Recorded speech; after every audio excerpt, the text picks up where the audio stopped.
Sorry, what? What? You have a little... What did you say? I didn't say anything. You just said you did a little fart. No, I said I have a little heart. Oh, that's cute. Don't step in. Why does your little heart smell so bad? That's good. Yeah. Good morning. We're going over to Dover Street. Where's that, Hopi? It's in Dover Street, isn't it? Machine Going run to done. go and do a little bit more fashion work for me. I've got to go and do a shop report about acne. Anybody have any experiences with acne? Anybody buy anything? Not, you know, spots. It's a weird name for a shop. It means... Very weird. Damn it, I know what it means. It's... Oh. Okay, I'll write over the top of this what it means, because I do know, but it's gone. Oh, is it a It's a, yeah. acrostic? For What do you call it? something about novel, creating novels or something. Cool. Expressive novels. Don't know. Oh, what's your outfit of the day? Fairy bubble hat. Say no more. Jeans that smell like metal. Yeah, they smell like copper. Someone told Hope me made why. me sniff her legs this morning. Yeah, they smell like metal. Like, yeah, like pennies. I don't know. Peculiar. And what are the shoes Good old Nike trainers. that you coloured in? I've coloured in. Only like the Sharpie. middle bit. And my dad's jumper that he bought me. Everybody now. Let it be, let it be, let it... We've done it again.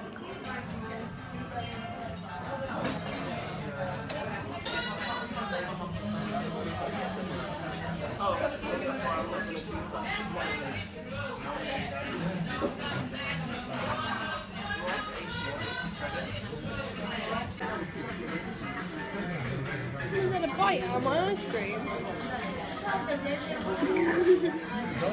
We haven't dug in yet, sorry. We're in a shop called Forever 2020 something. Hi guys! All the sales stuff, it says like instant sale, and then it's 50% off that number. Anyway, I'm gonna leave because I'm bored. What is she doing? See who we are. It's us! That's us over there, by the way, on that padlock. Yeah, we're outside Debenhams. And we've just Clever been idea. padlocked onto the bridge. Where are we, Hope? We're in Dover Street Market in the Comedy Garçon second section, if you couldn't tell. Quite obvious, really. To those with the eye. This is a... What's that? It's a changing room, or portally a changing room. That's cool. So I've always wanted that one. Whilst you're changing into something, have a little poo at the same time. I don't think so.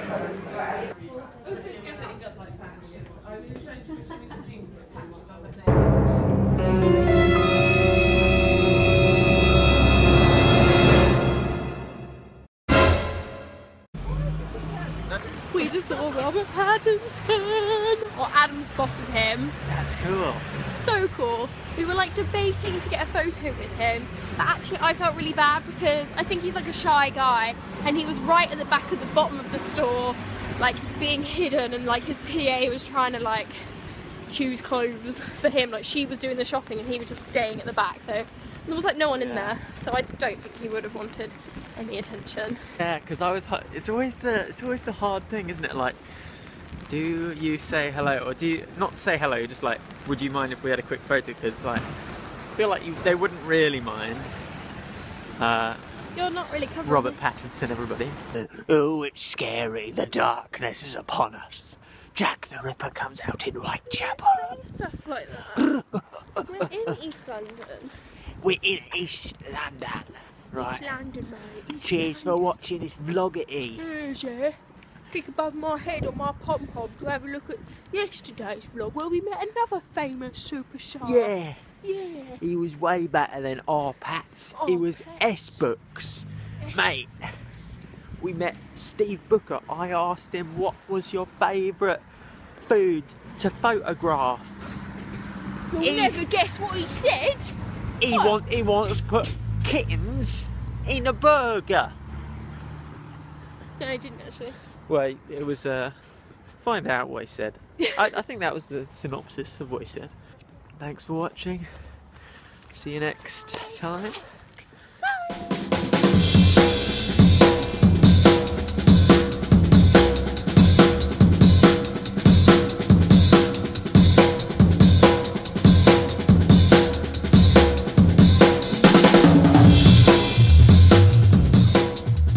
I think you people are fucking weird. I actually really do. I think it's really, that's what I like, and I also think it's weird.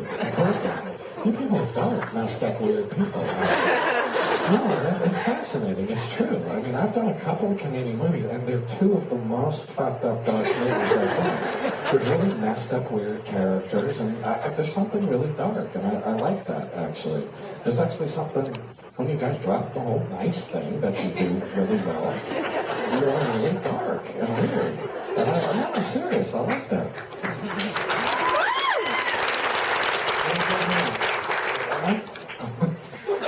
Really?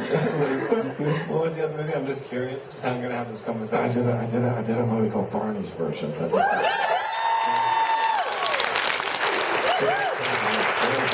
actually a really dark character in that thing. So, yeah. Rob? I really like Canadian. That's a good start. I don't know. I mean, well, Canadians vary. There's the East Coast and the West Coast Canadians. They have a very different opinion on both. I don't necessarily know if I want to reveal.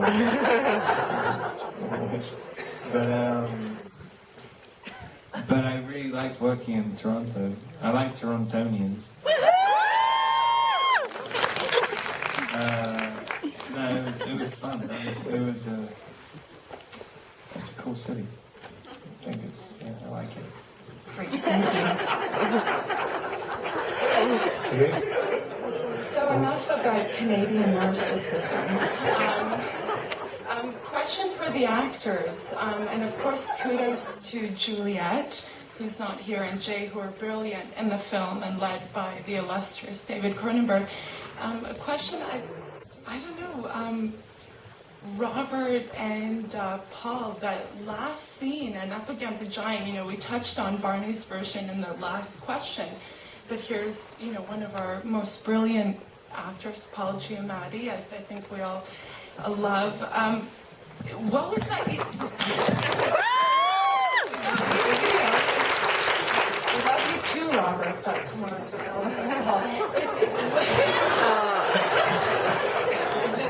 I think just to have a bit of a conversation about that last scene, which is kind of that ending on that final note and the intensity as the actors and the story and coming together and the challenge. Anyone to take the mic and talk a bit about the story ending and the film on that final note.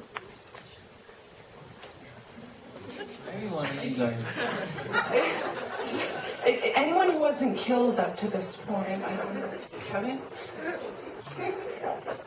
It was an intense, the best piece of direction that David gave me the whole time, and one thing he said to me was, this is the climax of the movie, so don't screw it up, or you're going to ruin the whole movie. That's literally, that was it. No, but seriously, that for me was the most intense thing about it, just acting-wise, was that I knew if this is how the thing has got to end, so, trying to get a build through that whole long thing, and shooting it was very tricky and difficult. Story-wise, I don't know, it's an enigmatic, baffling scene, I don't know. But I guess as Paul, Paul and Robert sitting there with Paul in this heavy scene and the responsibility of closing that, how are you feeling?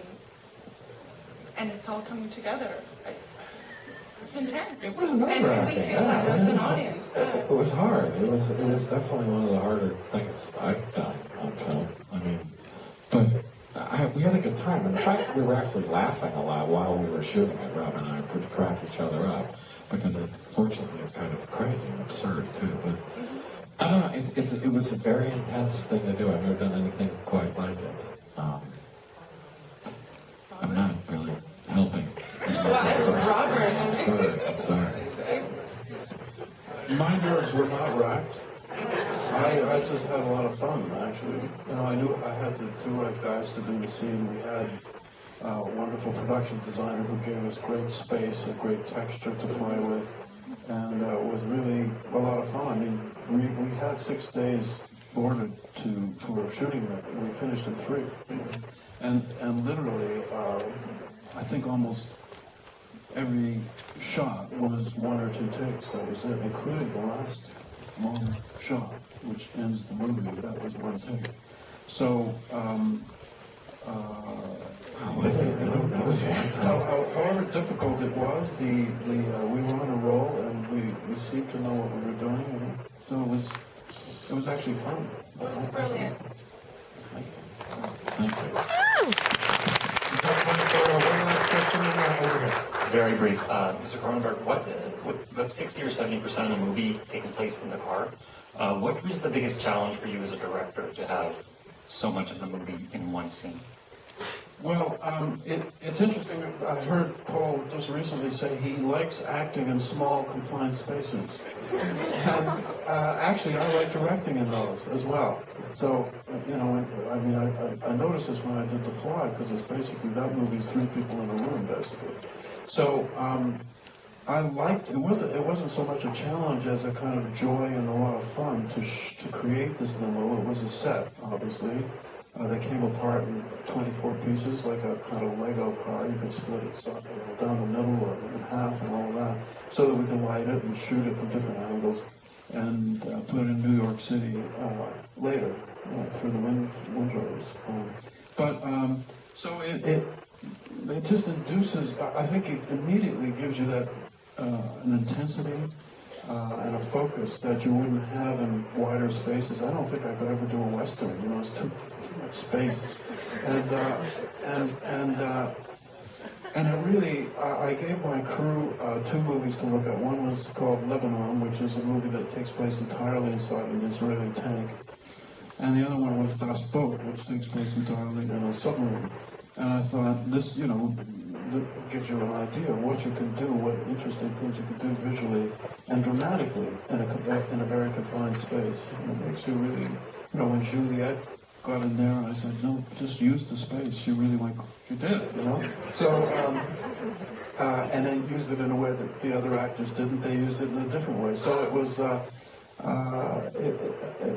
part of what really excited me about the movie was the rigorousness and the aesthetic element of a limo traveling along one street from one end of Manhattan to the other for a very simple reason that turns out not to be very simple. So that's my answer. I want to remind everyone that Cosmopolis opens this Friday, June 8th. Tell everyone you know to go see it. And I want to thank you all for